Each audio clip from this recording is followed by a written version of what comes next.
lo mejor y lo peor de la selección peruana en el 2023. Y creo que ya todos saben que en estos momentos los muñecos de Año Nuevo con la cara del ex técnico Reynoso estarán vendiéndose como cancha en Perú, incluso de algunos otros jugadores que aparezcan por ahí. Y primero empezamos a hablar sobre lo bueno que tuvo la selección peruana en el 2023, aunque sea difícil de creer, porque sí hubieron cosas buenas, aunque no de juego, ni de resultados, ni de estilo, ni de goles, sino hablamos de algunos jugadores. Y el primero y el más sonado en todo el año, el futbolista que cargó sobre sus espaldas la ilusión de todo un país, el que aseguró las ventas de las entradas y los abonos, y el que movilizó a toda la hinchada porque lo querían ver jugar con la selección peruana por primera vez y al final no jugó, fue Oliver Sonne. ¿Qué tan malo tuvo que ser el año de la selección para que una de las cosas más destacables sea un jugador que ni siquiera jugó un partido? Y es que el caso de Oliver Sonne da para analizar, y es que este caso da para un análisis de mercado psicológico del público. Cómo fue que se encariñaron tanto con un futbolista que ni siquiera entró a jugar ni siquiera un minuto en la cancha. Y el motivo principal es porque Sonne fue el jugador popular del 2023. Se habló de él durante meses, que le iban a dar la nacionalidad peruana. Se llevó a hablar en algunos lados que hasta había rechazado a Dinamarca, un lateral derecho de la primera división de Dinamarca, elegido mejor jugador en su posición y que se ganó el cariño de la hinchada en tiempo récord, con una estrategia de marketing increíble. Casi todo lo que hizo fuera del campo lo hizo bien. Es más, esas fotos que a veces se sacaba o se saca con unos detallitos para los hinchas peruanos, fue lo que hizo para meterse al público y le salió perfecto. Es uno de los jugadores más queridos del equipo sin ni siquiera haber jugado.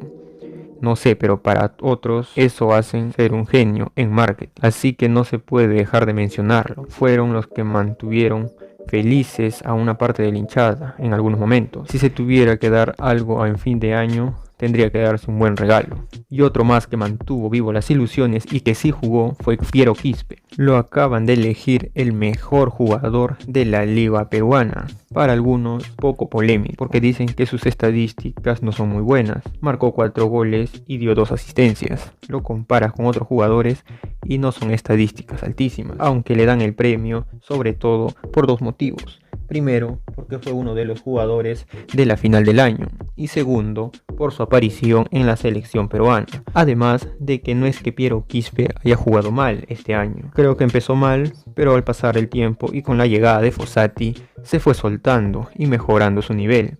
Además, creo que juega en una posición que en primero es interior, no es un 10 clásico, recién se está convirtiendo en esa posición en donde él suele jugar. En realidad los mediocampistas no suelen tener estadísticas tan deslumbrantes. Creo que lo miden sobre todo por cómo hace jugar a los equipos, porque cuando juega en la selección se notó un chico joven, aunque no es una joven promesa, y que se va a ir a jugar al Pumas de México. Lo van a anunciar dentro de poco. Y si tenemos que hablar de ilusión dentro del campo, sin duda Piero Quispe fue el más pedido de todos, junto con Sonne. La diferencia es que Quispe sí jugó, y cuando jugó no decepcionó. Al contrario, sorprendió a la gente y reconfirmó lo que muchos ya creían, que era un jugador que ya estaba listo para la selección, pero que Reynoso simplemente no le vio. Otro más caso al de Piero Quispe fue Joao Grimaldo. Aunque no brilló tanto como Quispe, se podía decir que su mejor partido fue contra Venezuela, en Lima, lo que llegó a jugar, pero lo podemos considerar igual que Quispe y darle su regalo a fin de año como un jugador que despertaron la ilusión y la fe en un futuro mejor en la selección.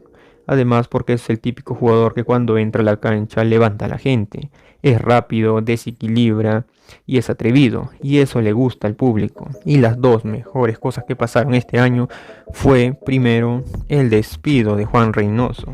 Después de más de 20 días de dudas, Esta fue la noticia más celebrada por los hinchas de la selección.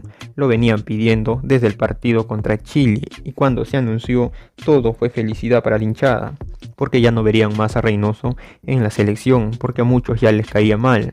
Algunos porque no hacía jugar a Sone y a otros porque les horrorizaba ver cómo jugaba la selección peruana, porque no le hacía gol a nadie. Así que el momento en el que se supo que ya no iba a seguir fue uno de los momentos donde los hinchas más disfrutaron durante todo el año.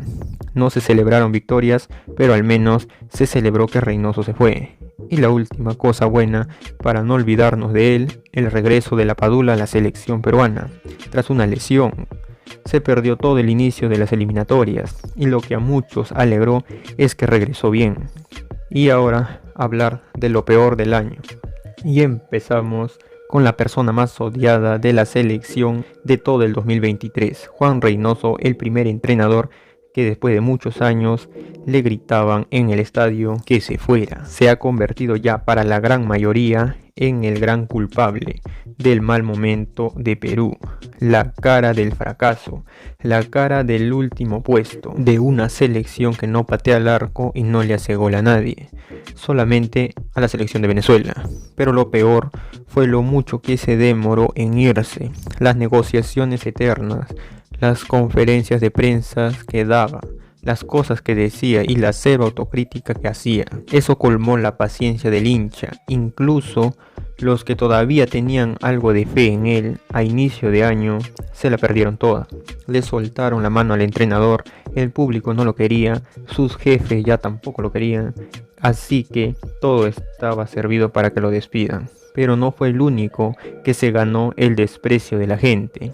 Algunos jugadores también, empezando por aquellos que ya todos conocen porque ya no corren, ya no sudan la camiseta. André Carrillo siendo uno de los más grandes de todos. Carlos Zambrano, criticado en las últimas fechas de eliminatoria. Jugadores que ya no están en el mismo nivel de físico de antes. La gente reclamándole a Carrillo que por favor se mueva, que corra y que ya deje de caminar. Sergio Peña, otro jugador que se ganó muchos enemigos, sobre todo por lo que dijo después de los partidos. Aquellos comentarios que se mandó sobre la hinchada peruana, sobre Oliver Sone, criticando a los hinchas y su manera de pensar, siendo consciente de que la selección está en el último lugar y que no era el mejor momento para lanzar una crítica a la hinchada, porque son los que mantienen a la selección a flote, y otros jugadores más. El amor eterno que tenía Juan Reynoso por algunos jugadores que la gente no los pasaba, que eran Raúl Ruidíaz y Andy Polo. Cuando las cosas andaban mal, casi siempre se solía mirar a ellos dos. Ruidíaz se salvó porque en las últimas fechas ya no estuvo, pero el que recibió todas las críticas fue Andy Polo. Y la verdad las recibió porque casi se las merecía, porque su rendimiento dentro de la cancha no iba de la mano con todo lo que Reynoso decía de él. Para algunos son los chivos expiatorios de esta etapa de Reynoso, los que siempre van a ser los señalados, porque siempre los intentaba convocar. Polo muchas veces fue titular de manera inexplicable por delante de Grimaldo, y casi nadie entendía por qué.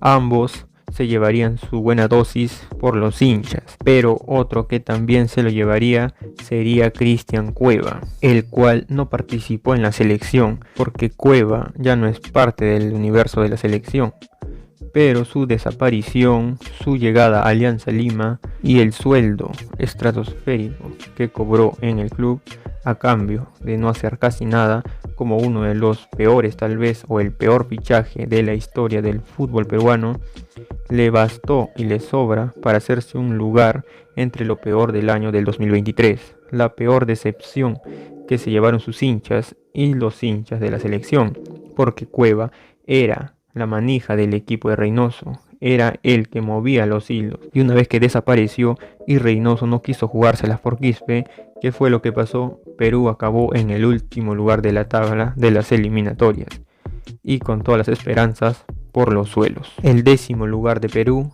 en la tabla de clasificación, y la poca gente que fue al banderazo antes del partido con Venezuela fue de lo último que se vio en uno de los peores años que ha tenido la selección peruana.